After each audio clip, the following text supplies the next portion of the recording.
Hello, everyone. Welcome to the next Hewlett-Packard Lab podcast from Research to Reality. Today, we're talking about technology predictions and megatrends. And I have great honor and pleasure to host two amazing technologists, Mary Baker. Hi, Mary. Hi. And Kirk Bresniker. Hey, Dan. So, Mary and Kirk, can you please introduce yourself? I could never do sufficient introduction to all the contributions you have made. Mary? Sure. I work at HP Inc., which is one half of the company that broke off from Hewlett-Packard Enterprise, where Dejan is. And I work in the 3D business unit there, the 3D print business unit. And I've actually worked in many different parts of the company, both in research and in the business area, and also at startups and in academia, a variety of different places. I've had the good fortune to work on many topics and in many kinds of organizations. Kirk, how about you? Thanks, Dan. My name is Kirk Bresniker. I am a Chief Architect, Fellow, and Vice President here at Hewlett-Packard Labs, part of Hewlett-Packard Enterprise, the other half of the collegial twins that came out of Hewlett-Packard. I've been at the labs here for 10 years. Prior to that, I was 25 years in our compute business units. So back in the day, if it computed and had an HP logo on it, everything above the laptop was my technical remit. Number sounds smaller when you split it in two. So how did you both get into this business of predictions? Well, Dan, you asked me if I would be interested in it, and it sounded fascinating and potentially very useful. And it's also just a general rule of mine that if Dejan asks something, you make all your efforts to say yes. And Kirk, you? So I think for me, especially both being in the business unit and the labs, everyone always wants to know what's next. And it might be how to tell a customer what to invest in. It might be to tell your kids what they should be studying in school. And so first in the IEEE and the International Roadmap for Devices and Systems, I began to understand and participate in road mapping exercises. And then with both the tech predictions and the megatrends, is trying to understand the broader implications as we rise up from low-level technology roadmaps into understanding the implications. Okay, what if this comes to pass, what are the other things we should be considering? And to be able to, again, to provide that guidance, whether that's here at work or it's at home. Excellent. Mary, you were specifically working on technology predictions. So what are technology predictions? Sure. Technology predictions are a way of encapsulating our understanding of how technologies are changing, and in such a way that the recognition of those changes we can put to direct use. And this, we hope, will be a benefit to people and our world to understand ahead of time what is going to happen in industry, in healthcare, in national security, in all sorts of different areas. It helps to know what's coming down the pike toward you. And the more accurate your predictions and the sooner you have them, the more of a strategic advantage you have. So it's a very useful thing for us to do if we can do it right. And how many predictions did we make? And how do we describe them? I think we ended up with 21 predictions. We started with a lot more than that because it was quite a process to go through to winnow it down to 21. And we have a wealth of information about the different predictions and how we think they're going to play out over time. But we also describe them in terms of a slide per each prediction, where we talk about what are the problems that the technology we're predicting is going to try to solve, or what are the demands it's going to try to address. And we look at how it will do that. What are the inhibitors, the obstacles? What are the opportunities? And especially market opportunities. Thank you, Mary. And I'm now a little bit confused. What is the difference between technology predictions and megatrends? Can you explain to us, Kirk? Sure. So when we think about megatrends, we should be thinking about multiple things coming together. It's a confluence. It isn't just one individual technology trend. These are going to come on. Sometimes it establishes technologies for a long haul. Sometimes it's just a blip. And so when we talk about megatrends, we want to take one step back and understand how things come together, the technological, the social, the economic, the political, to come together and reinforce and pull a couple things together. The things we'll see with the megatrend is you'll see the constituent elements, both as a sum, as an aggregate, that confluence, as well as individually, they end up influencing each other. And that's how you describe this long-term trend. The other thing we think about a mega trend, we don't think locally, we do think globally. What is something that really has a global implication that will change the way that we do things, how we pursue? As we say, as Hewlett-Packard Enterprise, we are here to advance the way that people live and work. Advancing the way people live and work, that ends up being a mega trend. And what are the megatrends? How many are there? So we looked at 3 megatrends: digital transformation, sustainability, and then artificial general intelligence. And those are sort of organized by maturity. So digital transformation, I think we all perceive that is something we have been really into. Can I create a model? Can I create a computerized model? Can I model how complex systems work? And so that was that first thing. Again, we'll see that really permeate the way that people approach their business and their personal life. And then beyond that, we look at that next one, sustainability. Right now, understanding that energy footprint, the energy implications of everything we do, and then now looking forward to artificial general intelligence as things become even more evocative, more creative, taking over more knowledge worker roles. How will we then take advantage of that? Bring everyone forward. I think that's that third big mega trend. And both of you were talking primarily about technology megatrends. I know you've been active in World Economic Forum. There are other kinds of megatrends. Can you explain how technology relate to those? Yeah, so we think about those technology megatrends and then how they impact the economic megatrends, the ecological megatrends, and the social and political megatrends. We think we can imagine, and if you talk to anyone, they'll always have their particular technology or their particular social or economic challenge they're trying to understand. I really care about the grand challenge of climate change. Well, then we gave them a map to focus in, start with that grand challenge, work your way through the applications of technology, work your way through those emerging technologies into that mega trend. So you can either work from the inside out, from the mega trend, and then begin to explore its ramifications, or you can work from the outside in. What do we need to accomplish as a species? And then find, that intersection between sustainability and artificial general intelligence, or sustainability and that digitization. How do all of those things factor together? All of this sounds very fascinating. Have you done it all by yourself? No, we were a group of, I think, 46, 47 people from all the 7 continents, so spread out geographically, a lot of diversity, lots of different areas of expertise, very diverse there. We aim for a very diverse group because that is critical or you're going to miss something important. And the fact that it's all people working on these trends and trying to understand them means we have all the advantages and disadvantages that you have with people. So we can discuss that more if you're interested, but it makes it a fascinating project to work on because you learn so much from people whose experiences and perspectives and expertise is in very different areas than one's own.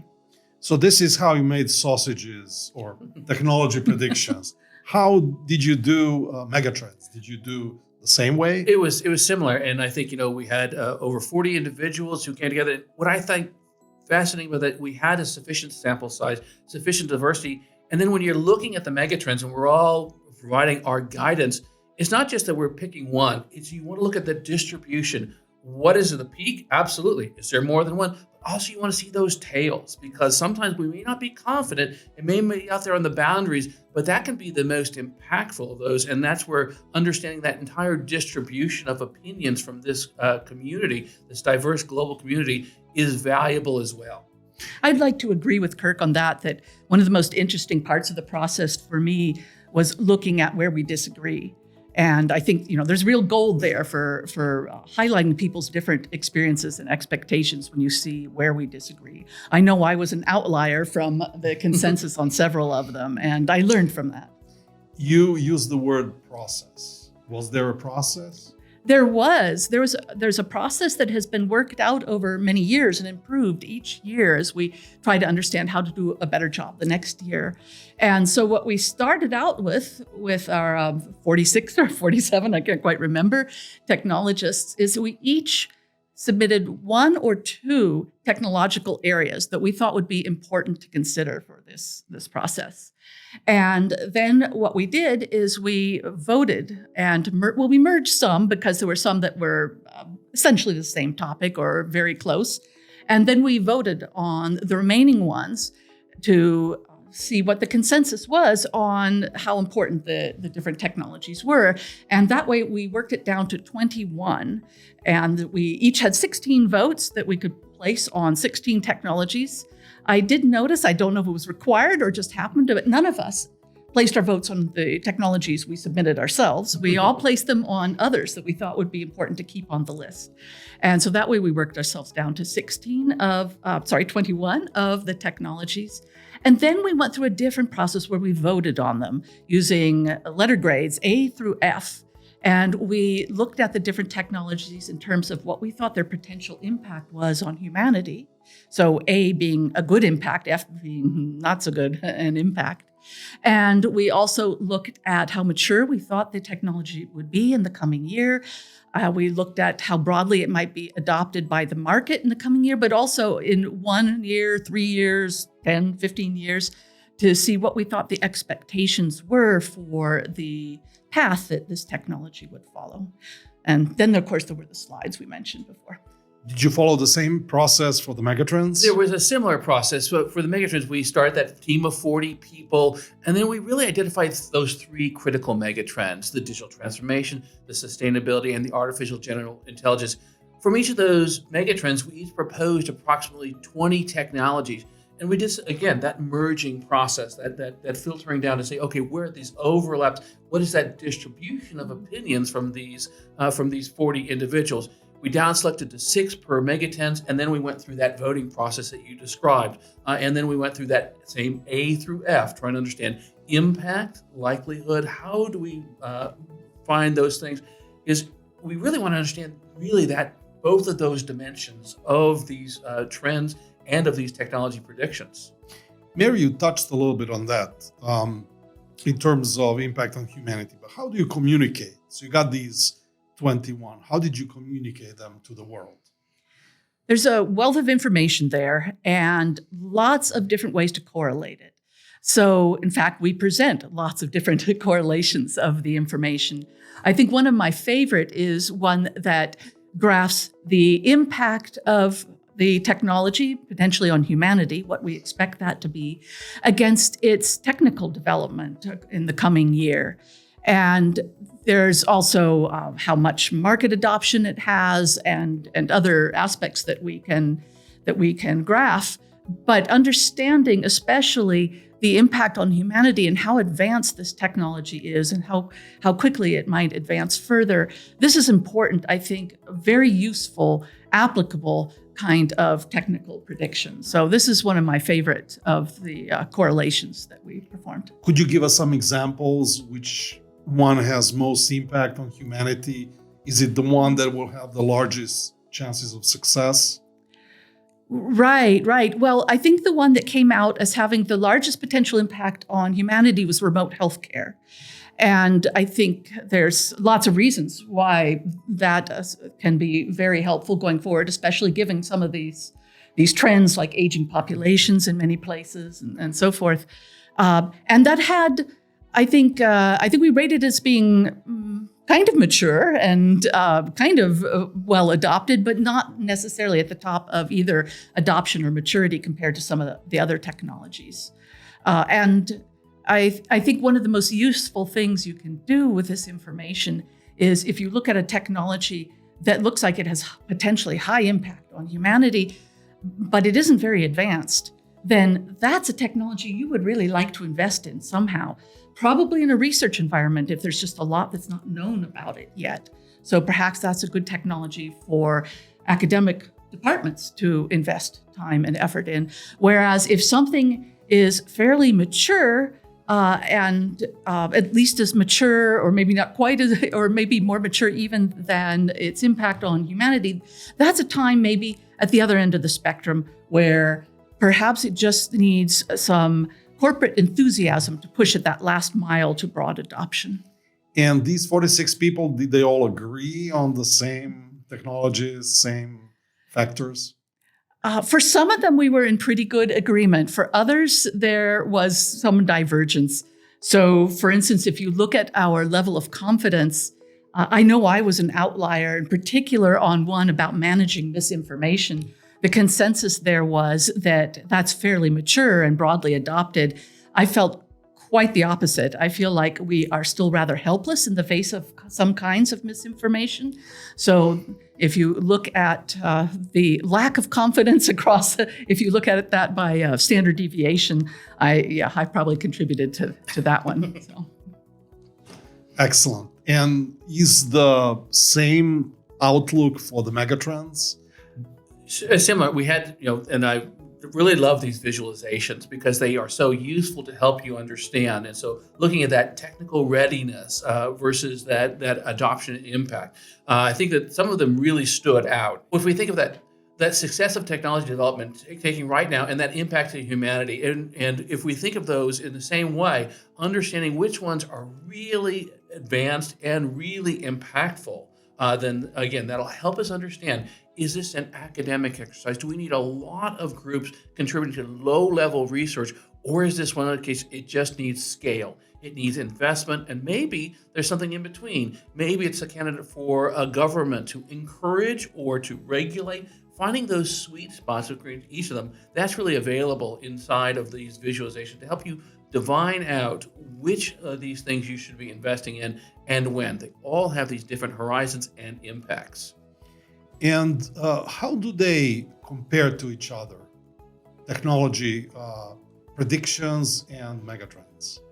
So I think that you can look at both the technology predictions and then the megatrends and do a mapping, right? To understand, okay, which of the three megatrends, the digital transformation, the sustainability, the artificial general intelligence, and how do the individual technologies then factor in and support them? And you can see that interrelationship, and you can understand, okay, given the focus on sustainability, then how do AI technologies placed into that, understanding how digital twins, about the sustainability, all these things end up factoring in. So we think of these megatrends as both coalescing and being that confluence of technology trends, but they're also helping each other and interacting with each other. And again, thinking of that bigger lens, not just the technology, the social, the economic impact of these things coming together.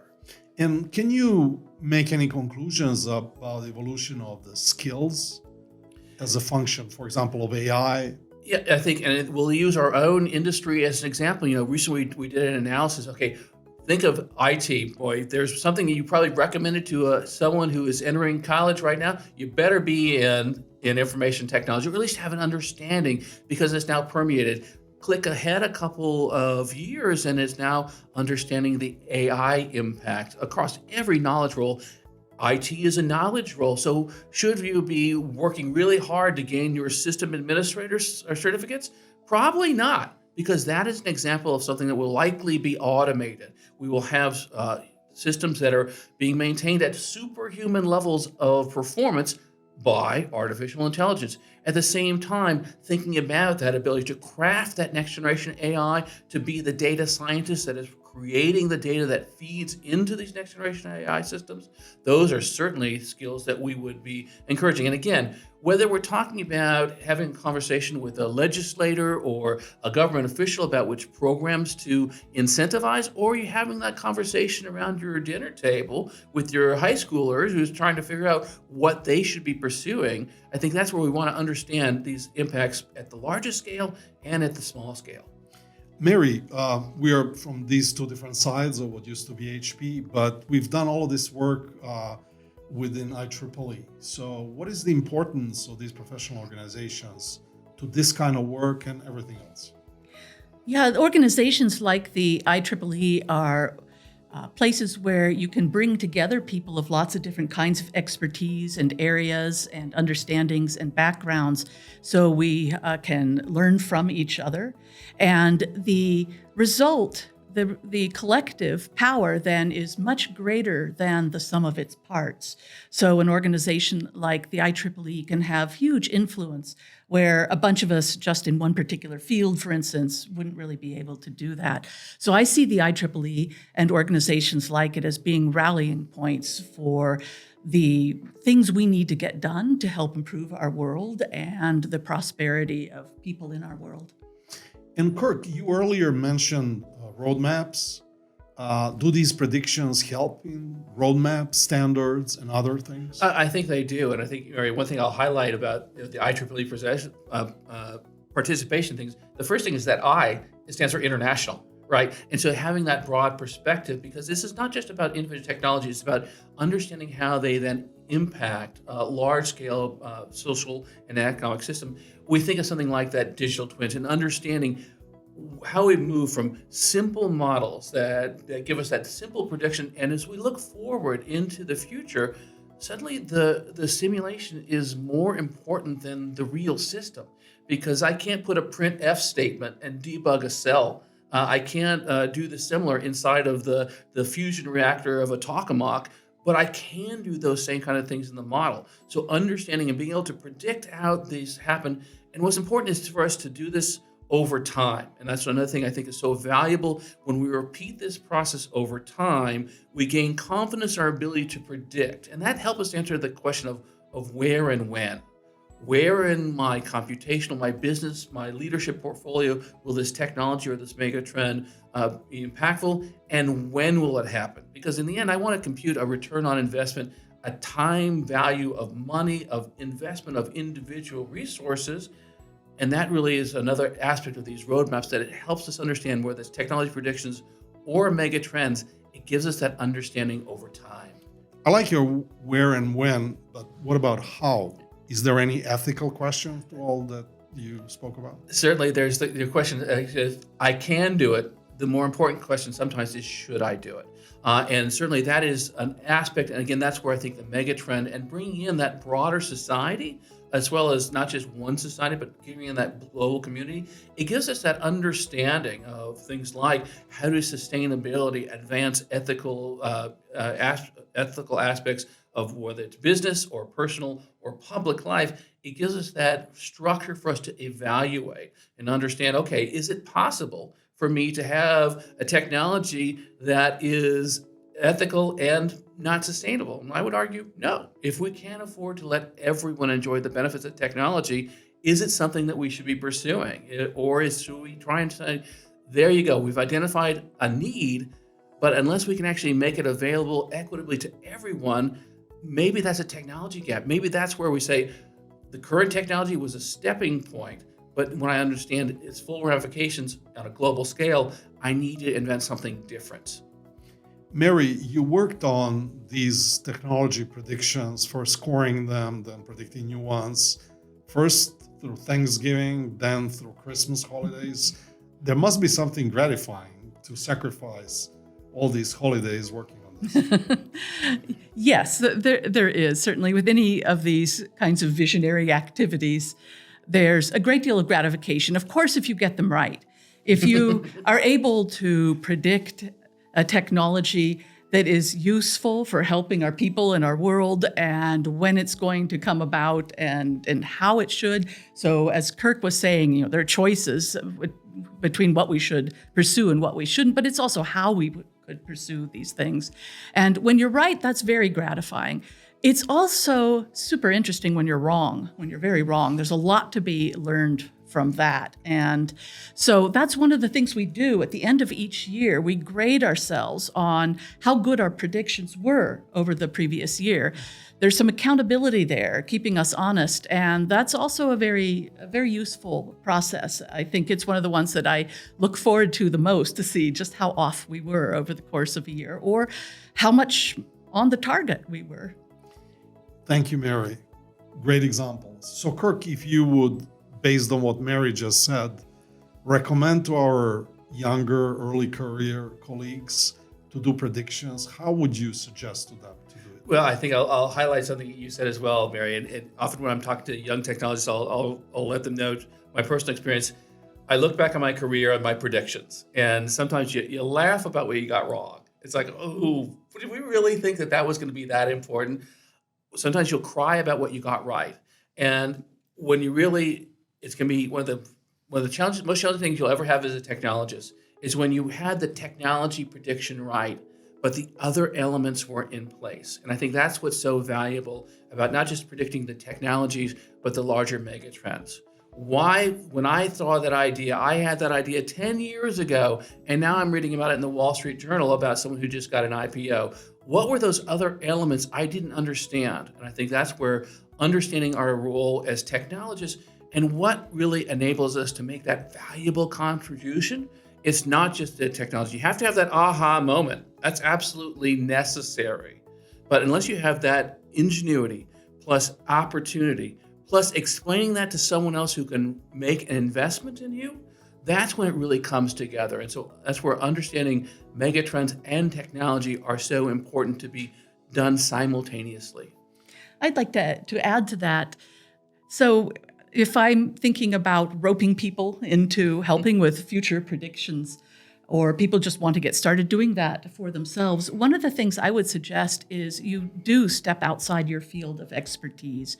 Seek out people who work in very different areas, have very different kinds of backgrounds, because you will find out things about your own area that you didn't expect. There will be overlaps you didn't predict and huge gaps that might be important, ways of thinking that you can bring to bear on your field that you didn't know about or consider.